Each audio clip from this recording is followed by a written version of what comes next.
the national identity of all nations does need to be founded on something that is universally life supporting for everybody, everywhere, in all the nations. So each individual nation needs as its foundation a principle that is equally life supporting for everybody everywhere, and for not only all of the citizens of its nation, but when that same foundation is found in another nation, it is also equally life supporting for the citizens of that nation and equally life supporting excuse me, for the relationship between the nations. Because when all the nations sit on the same platform, then all of a sudden it's like a quantum shift occurs that allows them all to unite together and create a wholeness, a global wholeness that is greater than the sum of its parts. Right now, what we have going on, or we have individuals saying, okay, like we're on the verge of some kind of global reality. So we are going to create our global elites. We're going to create our global elites and we're going to run this thing. But the problem is that as long as the nations are still fractured and divided, our global elites are going to reflect incompetence. Not to be rude, but it's only the true global unity comes from unity on the level of consciousness. So,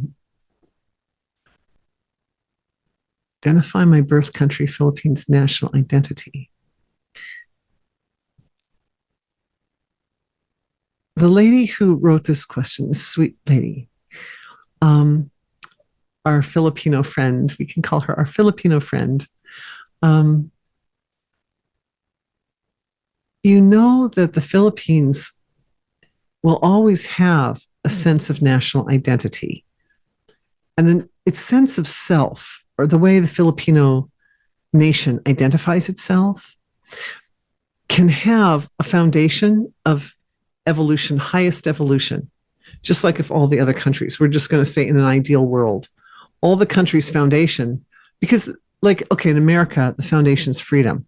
Well, freedom's great, but sometimes freedom can, because it's not as fundamental as evolution, then what happens is, well, I'm an American, I stand for freedom, but my freedom conflicts with your freedom, and your freedom conflicts with my freedom and their freedom. And all of a sudden you get this situation where America is divided against itself.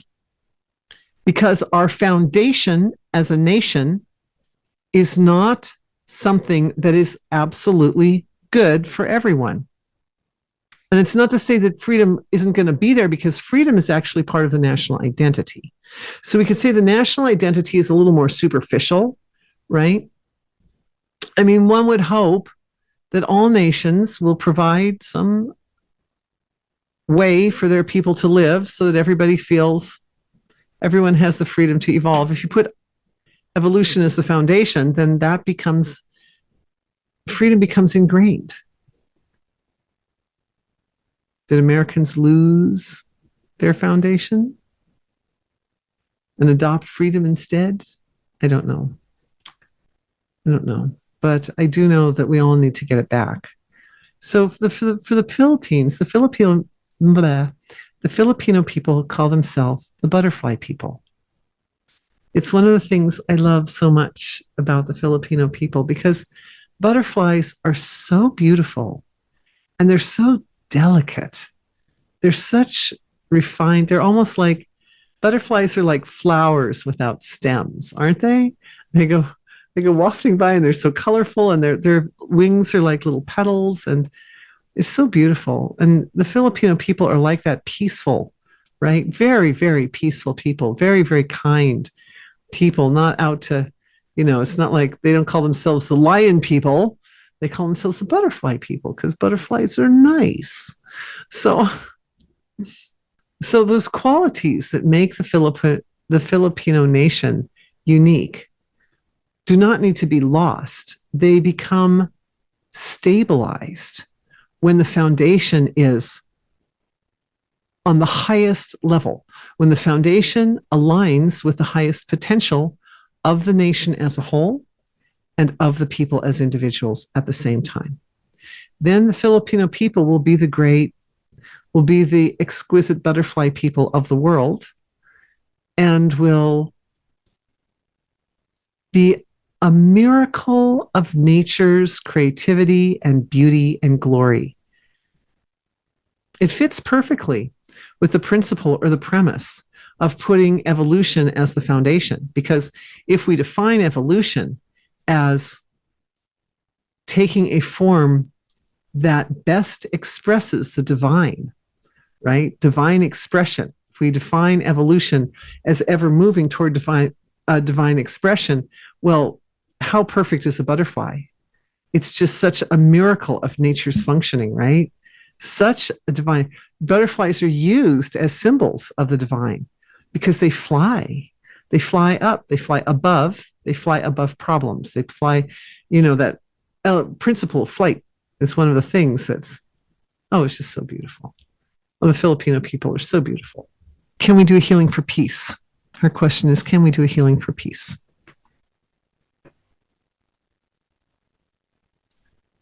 The waves of war arise from the fundamental collective imbalance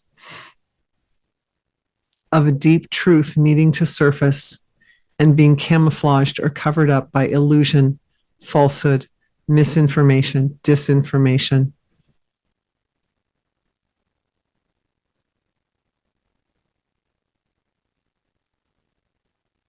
And when that's happening so big and so collective, and so many people cannot see from their individual perspective how to birth that truth, the pains begin.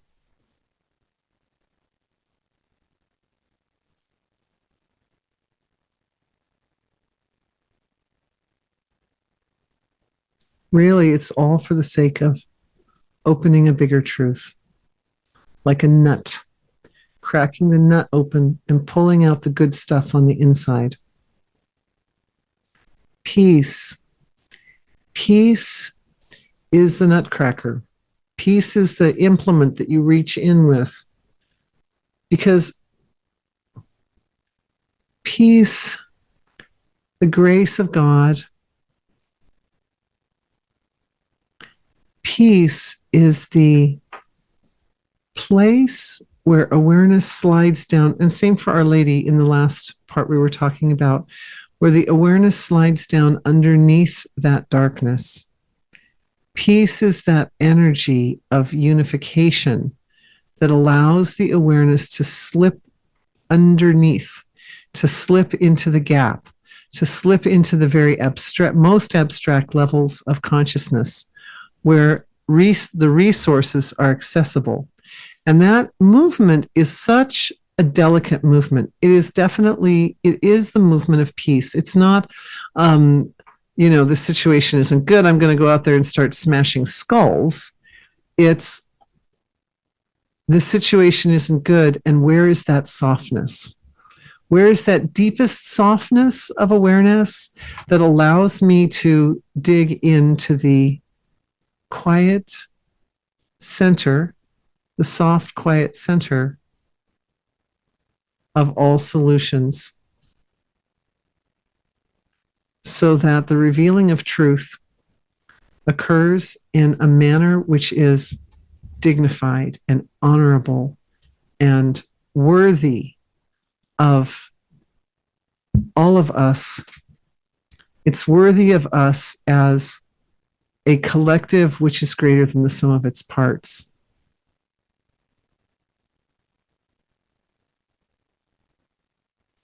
Take a country that's very well established in its national identity, like, say, Israel. Very, very strong national identity. And put the challenge on that country, because that's the country that has a strong national identity, how will it respond? How will it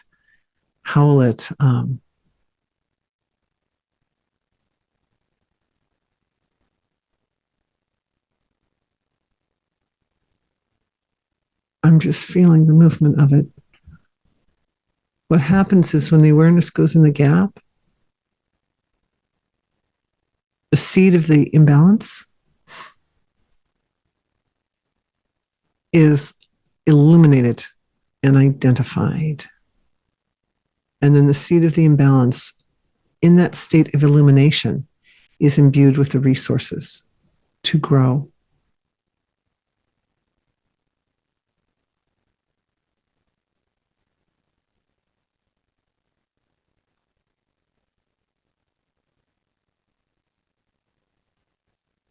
Some countries' national identity is every country has national identity based on something different. In America here, our national identity is based on freedom. Like that's a thing in America about being free. But other national identities are based on other things. And in the end, all of the nations need to dive deeper and find a foundation for their national, all of us, the whole world, and find the national identity that is founded on the highest. The highest, which is the potential to be the most perfect expression of divinity possible. Evolution, evolution, evolution, evolution.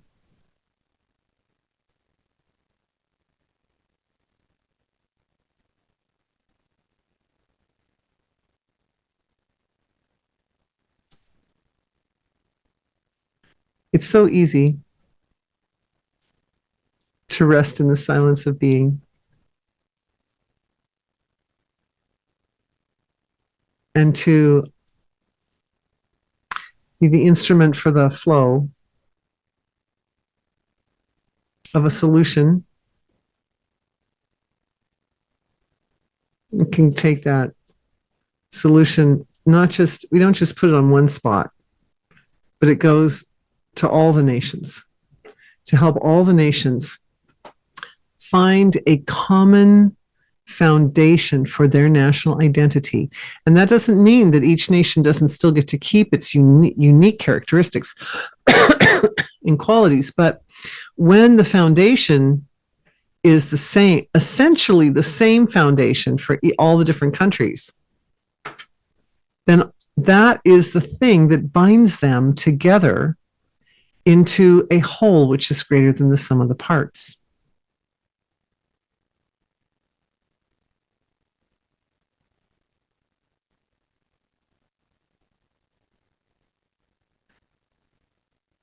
Dropping into the silence of absolute being so that it can spring forth.